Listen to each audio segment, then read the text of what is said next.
अखंड ज्योति दिसंबर 2021। शीर्षक है बच्चों को समय भी दें और संस्कार भी। आज की प्रमुख समस्या है कि बच्चे बड़ों की बात नहीं मानते, उनका सम्मान नहीं करते। थोड़ा सा गहराई से सोचने पर स्पष्ट हो जाता है कि इसके लिए माता पिता एवं अभिभावक भी कहीं जिम्मेदार हैं, क्योंकि उनके पास समय ही नहीं है कि वे बच्चों की बातों को सुने, समझें व उनकी समस्याओं का सार्थक समाधान प्रस्तुत करें। साथ ही यदि व्यक्ति स्वयं ही अपने जीवन के प्रति सजग सचेत ना हो तो फिर बाल निर्माण की बात और कठिन हो जाती है। इसके लिए आवश्यक हो जाता है कि सबसे पहले बड़े लोग स्वयं अपने लिए समय निकालें, अपने जीवन को समग्र रूप में समझने व संवारने का प्रयास करें, इसके परिष्कार एवं निर्माण पर ध्यान दें। फिर समझ आ जाएगा कि जीवन का निर्माण कितनी सूक्ष्म एवं जटिल प्रक्रिया है, जिसे महज सैद्धांतिक नियमों एवं उपदेश आदेश के आधार पर नहीं गढ़ा जा सकता। अपना व्यवहार, आचरण एवं जीवन ऐसा गढ़ना पड़ता है जिससे बच्चे कुछ सीख सकें, प्रेरणा ले सकें। बच्चों पर महज उपदेश काम नहीं करते, वे बड़ों का आचरण व्यवहार भी देखते हैं और उसका जाने अनजाने में अनुसरण करते हैं। यदि बड़े स्वयं ही नियम का पालन नहीं कर रहे हैं परंतु बच्चों को ज्ञान उपदेश दे रहे हैं तो इसका प्रभाव संदिग्ध ही रहता है। भय या दबाववश बच्चे तात्कालिक रूप से उनका पालन कर भी लें, लेकिन इसका स्वस्थ एवं स्थायी प्रभाव नहीं पड़ता। बच्चों के निर्माण में उनके प्रति संवेदनशील रवैया रखना सबसे महत्वपूर्ण तत्व है। इसी के आधार पर न्यूनतम विश्वास की वह पृष्ठभूमि तैयार होती है जिससे बच्चे बड़ों की बातों के लिए ग्रहणशील हो सकें। जब व्यक्ति स्वयं के निर्माण के प्रति जागरूक एवं निष्ठावान होता है तभी ऐसा व्यक्तित्व तैयार होता है जिसके उपदेश सहज रूप से ग्रहण हो सके, हृदयंगम हो सके। इसके साथ मानव स्वभाव की वह समझ विकसित होती है कि बच्चों के कोमल मन को एक कुशल शिल्पी की भांति समझा, संभाला एवं गाढ़ा जा सके।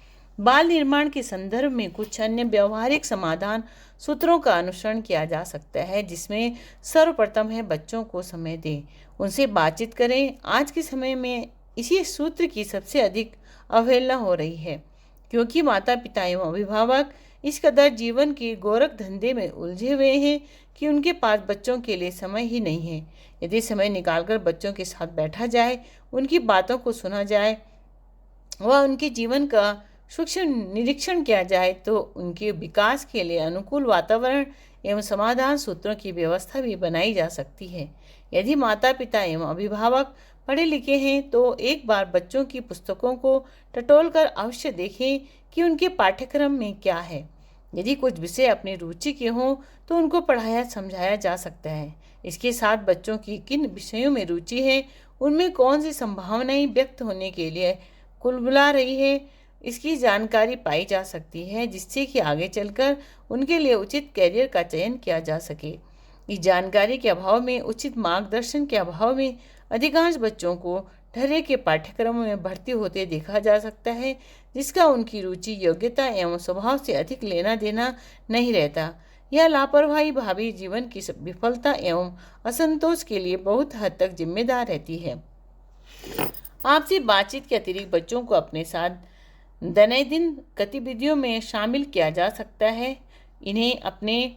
उन्हें अपने साथ घर आंगन की गतिविधियों का हिस्सा बनाया जा सकता है, खेत पर काम में ले जाया जा सकता है, अपने साथ ही कहीं नई जगह पर घूमने की व्यवस्था की जा सकती है। बच्चों के साथ किसी खेल में शामिल होकर उनके साथ कुछ यादगार पल बिताए जा सकते हैं। इस तरह बच्चों के साथ बिताए पल बाल मन को भावनात्मक रूप से सशक्त करते हैं व उनको समझने में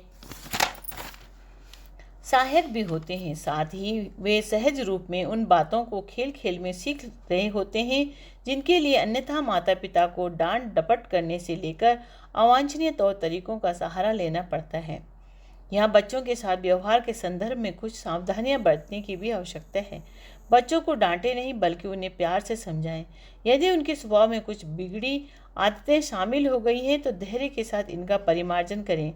बच्चों को भरपूर सम्मान एवं प्यार दें, अन्यथा सुधार के लिए किए जा रहे प्रयासों के परिणाम उलट भी हो सकते हैं।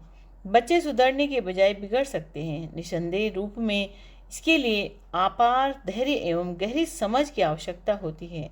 कई अभिभावक बच्चों की एकदम उपेक्षा करते हैं, उन पर कोई ध्यान ही नहीं देते, जो उचित नहीं। बीच बीच में बच्चों का हाल चाल पूछते रहें, उनकी खोज खबर लेते रहें, जिससे कि वे अपनी पढ़ाई लिखाई एवं अन्य रचनात्मक गतिविधियों के प्रति सजग व सचेष्ट रह सकें, जो अन्यथा उपेक्षित रह सकते हैं।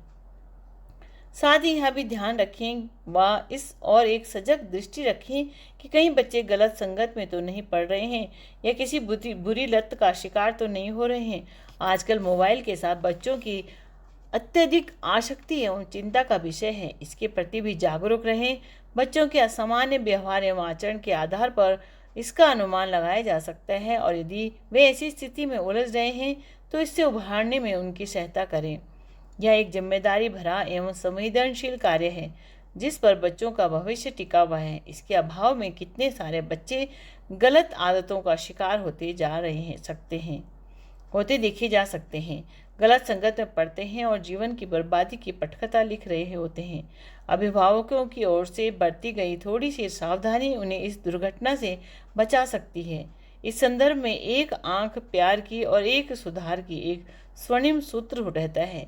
अत्यधिक लाड प्यार से बच्चे बिगड़ जाते हैं। इसी तरह अत्यधिक कड़ाई भी अवांछनीय प्रभाव डालती है। मध्य मार्ग का अनुसरण यहाँ उचित रहता है। यदि इन सूत्रों का पालन करते हैं तो कोई कारण नहीं कि बच्चों का विकास सही दिशा में न हो सके। उन्हें वह आवश्यक भावनात्मक पोषण भी उपलब्ध होगा जो उनके व्यक्तित्व की जड़ों का सिंचन करते हुए उनके व्यक्तित्व के सर्वांगीण विकास की ठोस पृष्ठभूमि को तैयार कर सके। शिक्षाप्रद प्रसंग। जुलाई 1955 की बात है। एक व्यस्त सड़क पर रोमुलो की कार का पहिया पंचर हो गया।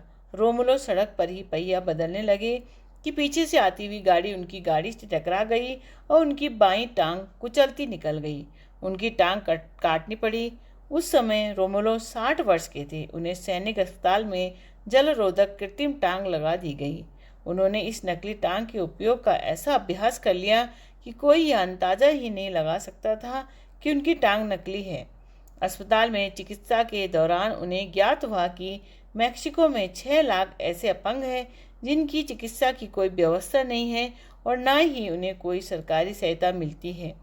रोमुलो ने संकल्प किया कि अब वे उन अपंगों की सेवा करेंगे।